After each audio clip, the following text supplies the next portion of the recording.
Well, it's certainly a surprise for me. Knight a4. Bishop drops back to e7. I'm kind of confused. What is our knight doing on a4? Castles. e4. Alireza. Punish knight a4? Exactly. Taking advantage of the fact that the knight no longer is patrolling the e4 square there.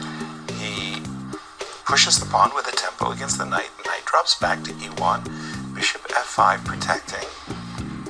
The knight came back to c3, but I heard from Dariush that maybe Nepo should have played d3 here, with some ideas of probably going e4. Yes. So like d3, captures on d3, e4 would be a nice little way of exploiting the, oops, excuse me, I'm going to get my arrows a little bit sharper, exploiting a double attack. So that's a good question. Why not d3? Yeah, how does black continue after d3? I mean, you're almost obliged to play knight f6, aren't you? I mean, e3. We can't sacrifice a pawn because it right? sacrificing a piece as well. Exactly. So knight would f6. probably go back to f6. Then we come back knight c3 maybe? Knight c. I'm also considering queen to b3, knight to c3. Yeah, and we could get some position like this. In this particular case, I must say that, and you'll support me on this one, as a Catalan player, you like your bishop. Loving that bishop, yes. Loving it. It didn't happen, however, because instead what happened was after knight e1, bishop f5, there was no d3. Jan brought his knight back, knight c3. Funnily enough, if you play knight f6, we could transpose back to d3. Yes. But Alireza said, no, knight takes c3, b takes c3, queen d7. And for me, this is a prelude to wanting to castle long. Even though b file is open? Yeah, I realize I'm taking a big risk. But anyway, queen d7, he's trying to, I think he wants to also take the sting out of d3. Oops, excuse me. He wants to take the sting out of d3. He could also be just thinking rook d8. Peter, weigh in on this one. Knight a4, a little bit off the beaten track. Yeah, knight a4 is an interesting.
supporting g6 in case of h5, right? Bishop b5, and asking. I want to play king f4, king g5 so much, but I don't know if it works. Like I really want to do it, but it might lose. Okay, but on the other hand, it might lose. You might be rewarded by. Yeah, I don't know. F4 immediately or g3 followed by f4. It becomes hugely committal. It's a difficult decision on 10 seconds. 10 seconds for Nepo. Well, he goes for it. King f4. Is that your boy? I mean, look at the courage. I know my. Look at the courage. Yeah, probably g5. Ooh, e5. And f4.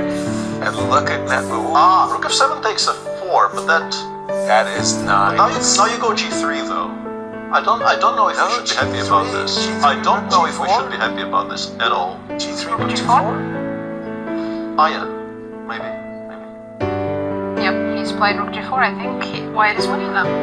Because we do have ideas of still rook takes g6, king d6, rook g8, mate. Yeah, absolutely. And black only has one pawn left. I mean, e4 is ours. Yes. This is I like the way you said ours. Together we could do this. Yeah, the way black was supposed to play was to have absolute. By the way, g2, rook takes g6, game quickly, king e7. Yeah, push the h pawn now. Yeah, you can play h5. You can play bishop d5 maybe, but yeah, why not play h5? Black seems to be completely incapable of attacking any of our pieces, so why not just push the passer further? Rook c2, I guess, is the one thing I can do proactively, but I must confess, I think I would have taken the long rook g7 check myself, but no question. Now check on h6, I guess. And h6 almost plays itself, doesn't it? Yeah, we're just completely winning now with white. Oh, yeah, pawn's unstoppable now. Total dominance. The pawn on g2 cannot really progress, and the pawn on h6 is a massive trump. Looks like this will be the only decisive game for the first round. Boy, we what a 9, for us to 8, pivot 7. and focus on this one. Wow, Nepo really outplayed Firouzja in this I endgame. feel that's been the case. I didn't think from the start it was a winner, but check this out. He's played it really well. Rook c2. We can just go, I think we can go rook g8 h7. Then h7, right? Yeah. Rook g8, king e7, h7, rook There's takes also some c5, And bishop ideas. d5, yeah. Yes. And bishop d5. Okay. and bishop d5 in coronation. Bishop f7, but it doesn't do anything. We can still put queen on the board. Coronation on the corner. Yeah, Firouzja just one tempo behind.